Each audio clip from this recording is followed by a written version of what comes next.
ಈಗಾಗಲೇ ರಘು ಕೌಟಿಲ್ಯ ಅವರಿಗೆ ಸನ್ಮಾನ ಮಾಡೋ ಮುಖಾಂತರ ಅವರಿಗೆ MLC 6 ವರ್ಷಗಳ MLC ಅವಕಾಶವನ್ನು ಭಾರತೀಯ ಜನತಾ ಪಾರ್ಟಿ ಕೊಟ್ಟಿದೆ. ವಿಶೇಷವಾಗಿ ಹಿಂದುಳಿದ ಸಮುದಾಯಗಳಲ್ಲಿ ಅತಿ ಹಿಂದುಳಿದ ಸಮುದಾಯಗಳನ್ನು ಗುರುತು ಮಾಡಿ ಅವರಿಗೆ ಅವಕಾಶಗಳ ಕೊಡಬೇಕು ಅನ್ನೋದು BJPಯ ಉದ್ದೇಶ.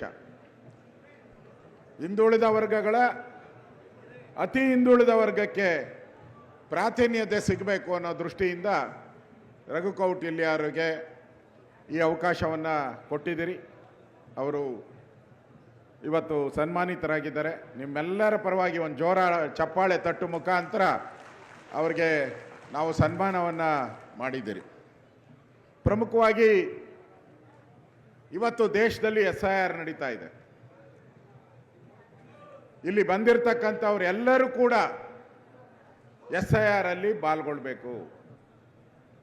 ಯಾಕೆಂದರೆ ಇನ್ನು 20 ವರ್ಷಗಳ ಕಾಲ ಮತದಾರರ ಪಟ್ಟಿ, ಈ ದೇಶದ ನಾಗರಿಕತ್ವ ಇವೆಲ್ಲ ತೀರ್ಮಾನ ಆಗುವಂಥದ್ದು SIR. ಅದರಿಂದ ಬಹಳ ಪ್ರಮುಖ ಇದು. SIR ಅಲ್ಲಿ ನಾವು ಭಾಗವಹಿಸಬೇಕು, ಇಡೀ ಕುಟುಂಬ, ನಮ್ಮ ಪರಿವಾರ ಎಲ್ಲರೂ ಕೂಡ ಈ SIR ಅಲ್ಲಿ ಭಾಗವಹಿಸಿ ದೇಶದ ಪೌರತ್ವವನ್ನು ವೋಟರ್ ಲಿಸ್ಟಲ್ಲಿ ನಮ್ಮ ಹೆಸರನ್ನು ನಾವು ಸೇರಿಸಬೇಕು. ಯಾಕೆ ಅಂತ ಹೇಳಿದ್ರೆ ನಮ್ಮ ದೇಶದಲ್ಲಿ ಸುಮಾರು 2 ಕೋಟಿಗೂ ಹೆಚ್ಚು ಜನ ಬಾಂಗ್ಲಾದೇಶ, ಪಾಕಿಸ್ತಾನದವರು ಇದ್ದಾರೆ. ನಮ್ಮ ದೇಶದ ರೇಷನ್ ಕಾರ್ಡು, ನಮ್ಮ ದೇಶದ ಹೆಲ್ತ್ ಕಾರ್ಡು, ರೇಷನ್ನು ಎಲ್ಲವನ್ನ ಪಡಿತಾ ಇದ್ದಾರೆ 2 ಕೋಟಿ ಜನ. ಕರ್ನಾಟಕದಲ್ಲೂ ಕೂಡ ಒಂದು 20 ರಿಂದ 30 ಲಕ್ಷ ಜನ ಬೆಂಗಳೂರು, ಮೈಸೂರು, ಕೊಡಗು, ಚಿಕ್ಕಮಗಳೂರು ಬೇರೆ ಬೇರೆ ಭಾಗದಲ್ಲಿ ವಾಸ ಮಾಡ್ತಾ ಇದ್ದಾರೆ. ಮೊನ್ನೆ ನಮ್ಮ ಪೊಲೀಸ್ ಕಮಿಷನರ್ ಹೇಳಿದ್ರು 60 ಲಕ್ಷ ಖರ್ಚು ಮಾಡಿ ಸುಮಾರು 250 ಜನನ ಫ್ಲೈಟಲ್ಲಿ ಬಾಂಗ್ಲಾದೇಶದವ್ರನ್ನ ವಾಪಸ್ಸು ವೆಸ್ಟ್ ಬೆಂಗಾಲ್ಗೆ ಕಳಿಸಿದ್ದೀರಿ ಅಂತ ಅಫಿಷಿಯಲ್ ಆಗಿ ಪೊಲೀಸ್ ಕಮಿಷನರ್ ಅವರು ಹೇಳಿದ್ದಾರೆ. ಈ ಎಲ್ಲ ಎಚ್ಚರಿಕೆ ಇದ್ರೂ ಕೂಡ ಈಗಾಗಲೇ ಪ್ರತಾಪ್ ಸಿಂಹ ಹೇಳಿದ ರೀತಿ ಕರ್ನಾಟಕದಲ್ಲೂ ಕೂಡ ಈ ಸರ್ಕಾರ DK ಶಿವಕುಮಾರ್ ಒಂಥರ ಮುಖವಾಡದ CM. ಮುಖವಾಡ, ನೀವು ಅವರ ಹಣೆ ನೋಡಿ, ವಿಭೂತಿ ನಾಮ ನಾವು ಹಾಕಲ್ಲ, ಅಷ್ಟು ನಾಮ ಊರವ್ರಿಗೆಲ್ಲ ನಾಮ ಹಾಕ್ತಾರೆ ಬಿಡಿ, ಅದೆಲ್ಲ ರಾಜ್ಯಕ್ಕೆ ನಾಮ ಹಾಕುವಂಥ ವ್ಯಕ್ತಿ. ಹಣೆ ತುಂಬ ವಿಭೂತಿ, ಹೃದಯದ ತುಂಬ ಪ್ರೀತಿ, ಬಾಂಗ್ಲಾದೇಶದವ್ರಿಗೆ ಅಲ್ಪಸಂಖ್ಯಾತರ ಪ್ರೀತಿ ಇರುವಂಥ ವ್ಯಕ್ತಿ. ಅವ್ರಿಗೆ ಈ ಬಾಂಗ್ಲಾದೇಶದವರು ಓಟು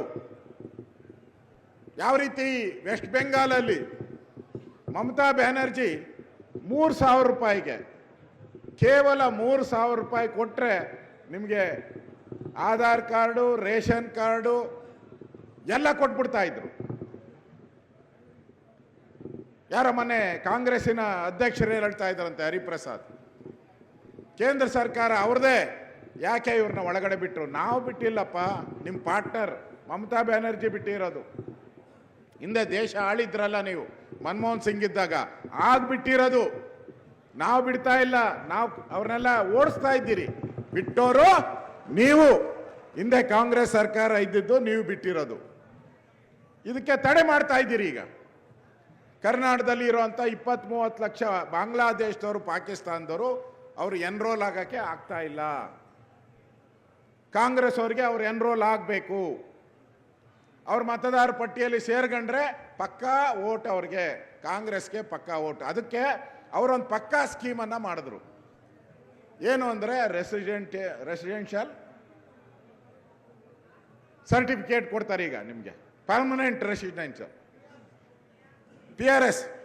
ಇಲ್ಲಿ ಆದೇಶ ಇದೆ ನೋಡಿ, ಕರ್ನಾಟಕ ರಾಜ್ಯ ಸರ್ಕಾರದ ನಡವಳಿಕೆಗಳು ಅಂತ ಆದೇಶ ಇದೆ.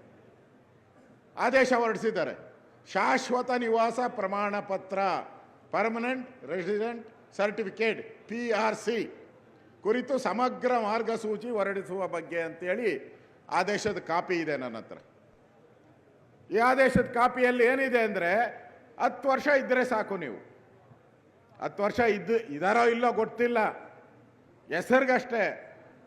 ಆದೇಶಕ್ಕೆ 10 ವರ್ಷ ಇಲ್ಲಿ ವಾಸ ಆಗಿದ್ದಾರೆ ಅಂತ ಹೇಳಿದ್ರೆ ನಿಮಗೆ ಶಾಶ್ವತ ನಿವಾಸ. ಶಾಶ್ವತ ಯಾರನ್ನ ಇದ್ದಾರ ಇಲ್ಲಿ? ಇಲ್ಲಿ ಬಂದೆ ಸುಮ್ಮನೆ, ಅಲ್ಲಿರುವುದು ನಮ್ಮ ಮನೆ. ಗ್ಯಾರಂಟಿ ಇಲ್ಲ, ನಾಳೆದು ಗ್ಯಾರಂಟಿ ಇಲ್ಲ, ನಮಗೆ ನಾಡ್ದು ಗ್ಯಾರಂಟಿ ಇಲ್ಲ. ಇದ್ದಷ್ಟು ದಿನ ಒಳ್ಳೇದು ಮಾಡಪ್ಪ ಅಂತ ದೇವ್ರು ಕಳಿಸಿದ್ದಾನೆ. ಒಳಿತು ಮಾಡು ಮನುಷ್ಯ ಅಂತ ನೀನು ಕಳಿಸಿರೋದು ಇಲ್ಲಿಗೆ.